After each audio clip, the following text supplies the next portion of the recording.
కోనసీమ అంటే కొబ్బరి తోటలు, పచ్చని పంట పొలాలు. మరి ఆ పచ్చదనానికే ప్రమాదం వస్తే ఇక పరిస్థితి ఏంటనేటువంటి చర్చ ప్రారంభమైంది. పంట పొలాలు చౌడుగా మారుతున్నాయి, కొబ్బరి చెట్లు ఎండిపోతున్నాయి, మురుగునీరు సముద్రంలోకి వెళ్ళలేదు. మరి ఈ పరిస్థితిని సరిచేయకపోతే పచ్చని కోనసీమ మోడువారిపోనుంది. ఇదే అంశాన్ని అసెంబ్లీలో కోనసీమ ప్రతినిధులు లేవనెత్తారు. డిప్యూటీ సీఎం కూడా దీనిపై దృష్టి పెడతానని హామీ ఇచ్చారు. మరి కోనసీమలోని ఆ పరిస్థితులపై ప్రైమ్ 9 స్పెషల్ ఇప్పుడు చూద్దాం.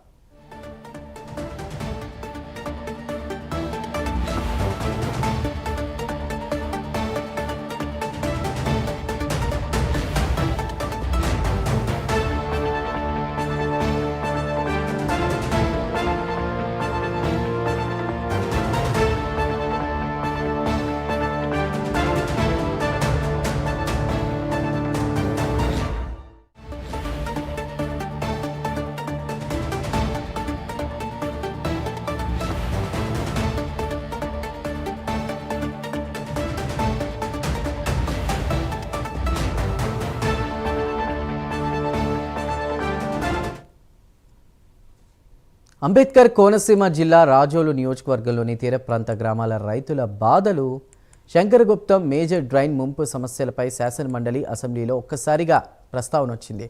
బీజేపీ ఎమ్మెల్సీ సోము వీర్రాజు శాసనమండలిలో శంకరగుప్తం డ్రైన్ సమస్యలు లేవనెత్తుతూ రాజోలు నియోజకవర్గంలోని సుమారు 10 గ్రామాలు ప్రస్తుతం తీవ్ర ఇబ్బందులు పడుతున్నాయని అన్నారు.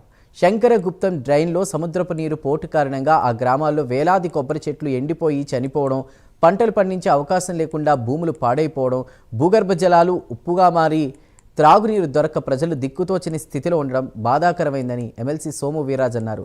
ఈ ప్రాంత రైతులు సంవత్సరాలుగా ఆధారపడిన కొబ్బరి తోటలు పూర్తిగా నష్టపోయారంటూ ఆ ప్రాంతంలో పర్యటించి కొబ్బరి రైతుల సమస్యలు తెలుసుకున్నట్లు ఆయన తెలిపారు.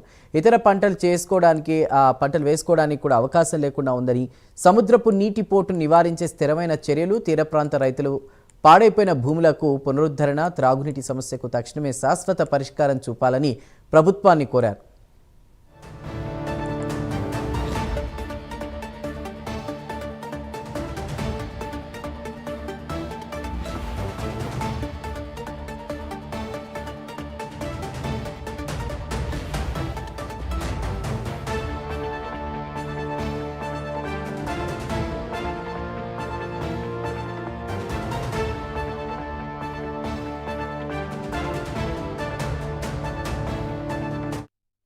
అసెంబ్లీ నియోజకవర్గం ఇక్కడ పరిస్థితి కానీ మనం గమనిస్తే ఒక ఎడారిలాగా మారిపోయేటువంటి పరిస్థితిని మనం గమనిస్తున్నాం అధ్యక్ష.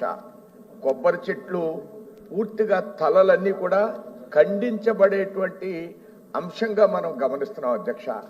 అక్కడ ప్రజలు మంచినీళ్లు పూర్తిగా సముద్రపు నీళ్లు 10 గ్రామాల మీదకి వచ్చేయడం మూలంగా అక్కడ తాగడానికి మంచినీటి లేనటువంటి పరిస్థితి 10 గ్రామాల్లో ఈ యొక్క సముద్రము నీరు వచ్చేయడం మూలంగా వాళ్ళకి మంచినీళ్ళు, ఉప్పు నీళ్లు ఉండేటువంటి పరిస్థితి మూలంగా నీళ్లు బయట కొనుక్కునేటువంటి పరిస్థితి, ఊళ్ళో తాగడానికి కానీ అలానే వండుకోవడానికి కానీ నీళ్లు మనం తాగడానికే బయట కొనుక్కుంటున్నాం అధ్యక్ష. కానీ అక్కడ అన్ని అంశాలు కూడా బయట నీళ్లు కొనుక్కుని తాగేటువంటి పరిస్థితి అధ్యక్ష. అక్కడ వ్యవసాయం మీద ఆధారపడేటువంటి కుటుంబాలన్నీ కూడా సర్వనాశనం అయిపోయినాయి అధ్యక్ష. వాళ్ళ పిల్లలు సాఫ్ట్వేర్ ఉద్యోగాలు చేస్తూ బయట వాళ్ళ పంపించేటువంటి జీతాలతో బతికేటువంటి పరిస్థితి ఈ గ్రామాల్లో. మరోవైపు అసెంబ్లీలో రాజోలు జనసేన ఎమ్మెల్యే దేవా వరప్రసాద్ మాట్లాడుతూ, రాజోలు ప్రాంతంలో శంకరగుప్తం డ్రైనేజీ నుంచి సముద్రంలోకి మురుగునీరు వెళ్లకపోవడం వల్ల భూములు చౌడుగా మారుతున్నాయని అన్నారు. కొబ్బరి తోటలు చనిపోతున్నాయని తెలిపారు. చమురు, గ్యాస్ నిక్షేపాలు వెలికితీసే క్రమంలో భూమి కుంగిపోతుందని, దానివల్ల మురుగునీరు సముద్రంలోకి వెళ్లడం లేదనే అపోహలున్నాయని అన్నారు. ఈ సమస్యపై ఒక అధ్యయనం చేయించి దెబ్బతింటున్న కొబ్బరి చెట్లను పరిరక్షించాలని కూడా, అదేవిధంగా సముద్రంలోకి మురుగునీరు ప్రవహించేలా చర్యలు తీసుకోవాలని ఎమ్మెల్యే వరప్రసాద్ కోరారు.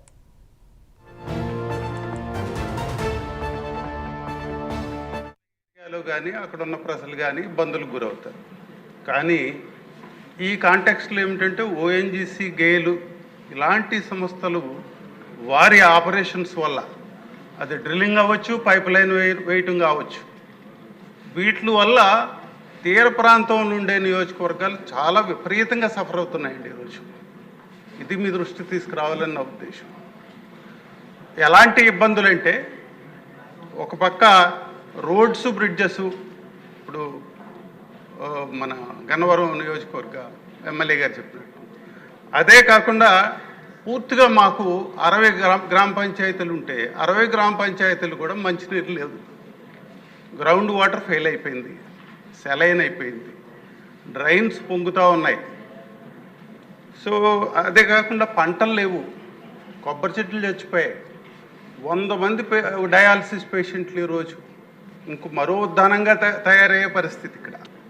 అక్కడ ఉన్న ఏరియాలో కానీ అక్కడ ఉన్న ప్రజలు కానీ ఇబ్బందులకు గురవుతారు. కానీ ఈ కాంటెక్స్ట్లో ఏమిటంటే ఓఎన్జీసీ గేలు ఇలాంటి అయితే ఈ సమస్యపై ఇప్పటికే డిప్యూటీ సీఎం పవన్ కళ్యాణ్ స్పందించారు. త్వరలోనే కోనసీమ ప్రాంతంలో పర్యటించి దెబ్బతిన్న కొబ్బరి చెట్లను స్వయంగా పరిశీలిస్తానని ఆయన ప్రకటించారు.